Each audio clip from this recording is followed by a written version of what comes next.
ગુજરાતનો આવાજ।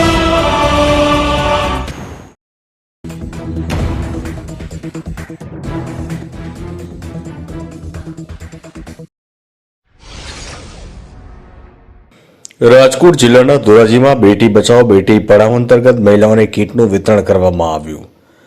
કમિશનર મહિલા અને બાળ વિકાસની કચેરી અનુદાનિત વિવિધલક્ષી મહિલા કલ્યાણ કેન્દ્ર ધોરાજી સહયોગ ગ્રામ્ય મહિલા નિર્માણ સંઘ રાજકોટ દ્વારા કીટનું વિતરણ કરવામાં આવ્યું અને મહિલાઓને કીટ આપવામાં આવી। બેટી બચાવો બેટી પઢાઓ અંતર્ગત જે મહિલાઓને બાળકીનો જન્મ થયો હોય તેવી મહિલાઓને ધોરાજીની સરકારી હોસ્પિટલના કમ્પાઉન્ડમાં કીટનું વિતરણ કરવામાં આવ્યું હતું। ધોરાજીથી અલ્પેશ ત્રિવેદીનો રિપોર્ટ।